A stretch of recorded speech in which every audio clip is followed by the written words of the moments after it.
जो युवक तमिलनाडु में कॉटन मिल में काम करके रोजगार करते थे, वही युवा कानपुर में अपने गांव आकर साइबर ठगी का ऐसा जाल खड़ा कर देते हैं कि रोजाना करोड़ों रुपए की हेराफेरी कर देते हैं।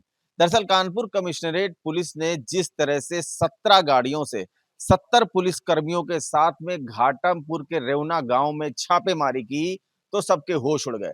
दरअसल यहाँ के युवा जिस तरह से 40 म्यूल अकाउंट के सहारे करोड़ों रुपए का ट्रांजैक्शन हेर-फेर करते थे, ये युवा लोगों को पहले ठगी का शिकार बनते थे। पुलिस अफसर बनकर के ये लोगों को पहले डराते धमकाते थे और उसके बाद में उनकी रकम की हेरा-फेरी कर डालते थे। इस पूरे साइबर अपराध गिरोह का पुलिस ने पर्दाफाश किया है और 20 लोगों को गिरफ्तार किया है। पहले सुन लेते हैं आखिर क्या कुछ कह रहे हैं पुलिस के अधिकारी। एनसीआरपी पोर्टल के प्रतिबिंब पे ये हमारा रेवना थाना ये हॉट स्पॉट के तौर पे साइबर अपराधियों के लिए चिन्हित हो गया था। और ये हमारे पास से करीब 16 एप्लीकेशन अन्य विभिन्न राज्यों से प्राप्त हुई थी। उसके आधार पर हमारी टीम ने उसकी रैकी करी और उस गांव का घेराबंदी करके और इसे सर्विलेंस करा गया है ड्रोन से। और टीम ने रेड करने के बाद 20 लोगों को पकड़ने में कामयाबी मिली है और इसके करीब 17 लोग फरार हो चुके हैं। वहाँ पर महिलाओं के द्वारा विरोध किया गया है और इस गैंग के जो लड़के हैं वो 5वीं पास से लेकर के 12वीं फेल तक हैं। ये लोग बाहर विभिन्न राज्यों में खास करके तमिलनाडु, गुजरात और महाराष्ट्र में मजदूरी करते थे। वहाँ पर मिल्स में काम करते थे और इंडस्ट्रीज में भी काम करते थे। खासकर से कॉटन थ्रेड मिल्स होते हैं उनमें काम करते थे। वहाँ से इन्होंने ये साइबर फ्रॉड की सीखा है और बाद में आकर के यहाँ अपने गांव में ये धंधा शुरू कर दिया था। और इनके पास से मोबाइल फ़ोन बरामद हुए हैं, एटीएम कार्ड बरामद हुए हैं और इनके पास जो नकली आधार कार्ड है वो बरामद हुए हैं। ये सरकारी योजनाओं के जो लाभार्थी होते हैं उनको टेलीफोन करते थे और उनसे फ़ीस के तौर पे पैसा मांगते थे और कुछ लोगों को ये पुलिस की धमकी दे करके ये उनका चालान कराने के लिए पैसा वसूलते थे। और इनके जो मॉडस ऑपरेंडी है ये लगातार जो है लोगों की जो कमियां हैं, जो उसकी वल्नरेबिलिटी है, ग्रीड है, उसको एक्सप्लॉइट करने की कोशिश करते थे।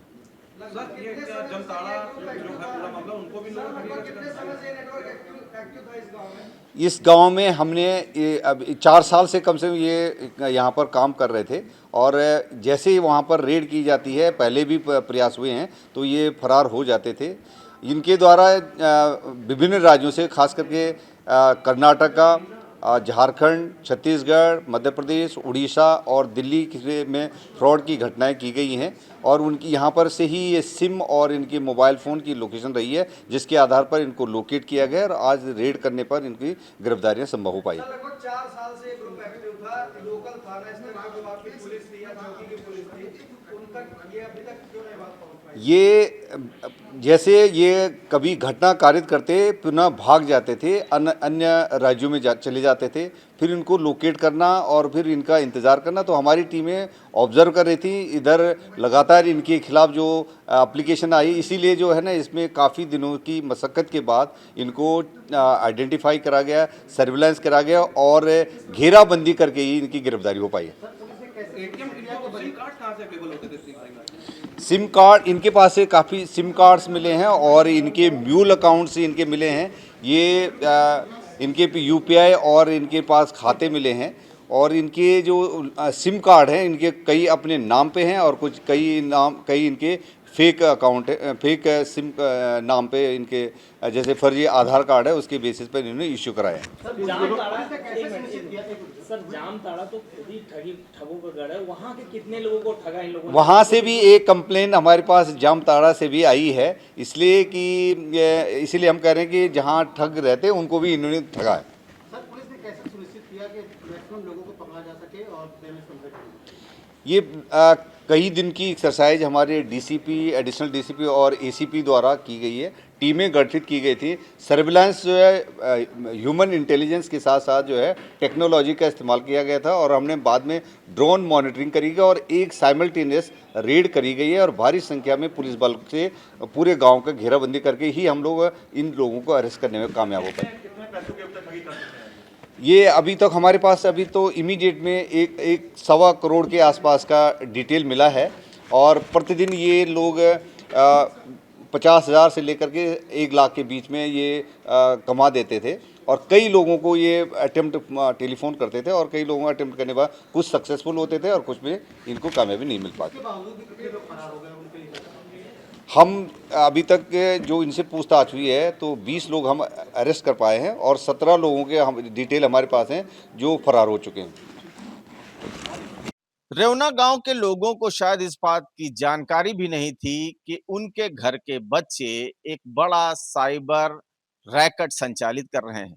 दरअसल इनमें से अभी 17 फरार हैं। पुलिस ने जिस तरह से इनके म्यूल अकाउंट्स की जो है जांच करी है उसमें करोड़ों रुपए का ट्रांजैक्शन पाया गया है और उसके बाद में 20 लोगों की गिरफ्तारी हुई है।